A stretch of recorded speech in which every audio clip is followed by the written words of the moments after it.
Good evening, everyone. My name is Stephanie Searles, and this is my Week 3 discussion post for MPA 585. During today's presentation, I'm planning to explain to you the 6 economic concepts from the Economics of the Public Sector textbook, as well as this week's class videos.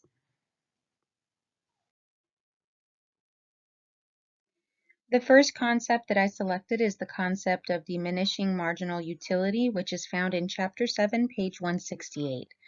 This is a phenomenon whereby, as an individual consumes more of any good, the extra gain from having one extra unit of that good is reduced each time.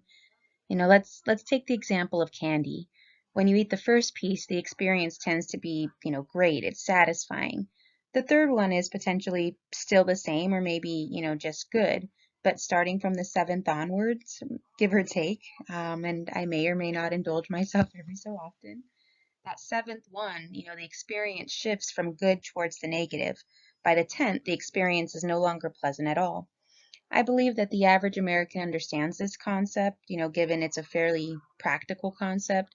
However, when it comes to emotive issues such as taxation, for example, when balancing on who, what, or where to tax, this understanding is often thrown out of the window.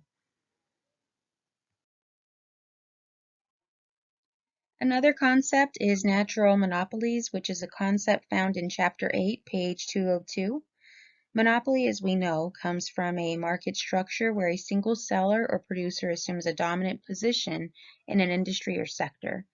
Monopolies are usually discouraged in free market economies as they stifle competition and limit substitutes for consumers. For natural monopolies, the barriers of entry are often so high relative to the size of the market. This gives the largest supplier in an industry an overwhelming advantage over potential competitors. One of the misconceptions about natural monopolies, especially ones that are privately managed, is that they're a creation of the government and not the free market through, franchises, protectionism, and other means. Utility companies are good examples of natural monopolies since the cost of setting up infrastructure, such as electricity transmission lines, in the entire state or country is enormous. This presents it as a barrier for entry for many potential competitors.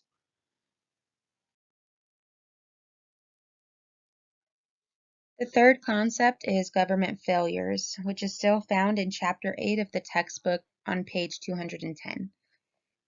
In simple terms, government failures are economic inefficiencies caused by government interventions. While the average American may have some level of understanding of government failure, the understanding is often shaped within the lens of what the politicians have to say.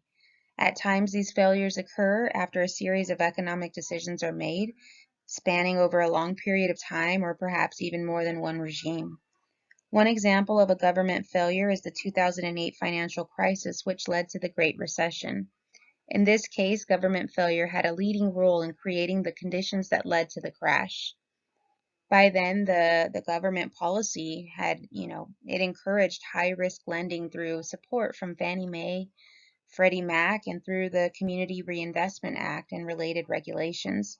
This created a monetary bubble that fed an asset price boom and distorted the pricing of risk.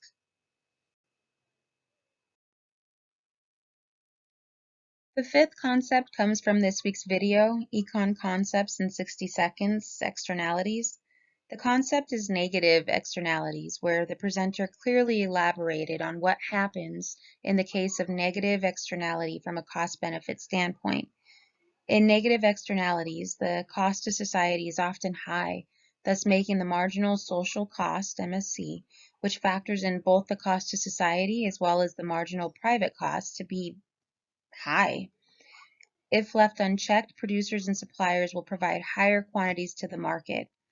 The government controls this by imposing excise taxes, which push down this quantity in an effort to reduce the cost to society. Unfortunately, the average American hardly understands this concept when making purchase decisions for goods such as alcohol, until the government starts publicizing the issue when imposing taxes. One of the misconceptions is that the taxes are meant to fleece the average American of more taxes than they already do instead of improving the overall social good.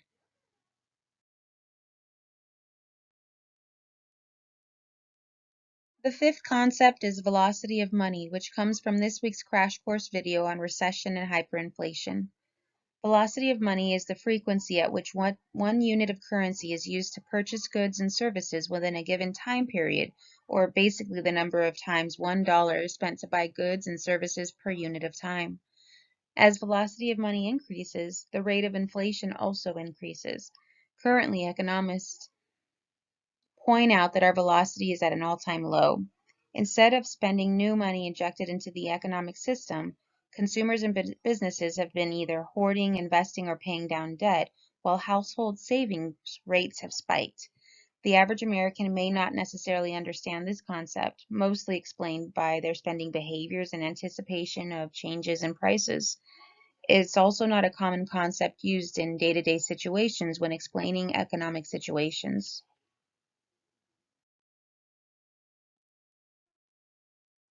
The last concept is stagflation, which still comes from the same crash course video on recession and hyperinflation.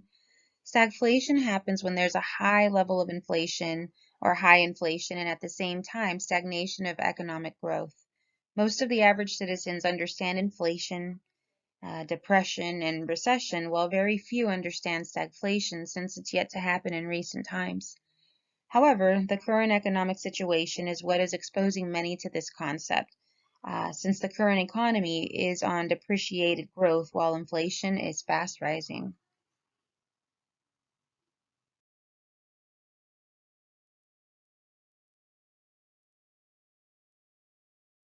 Two concepts that are related under government failure and stagflation.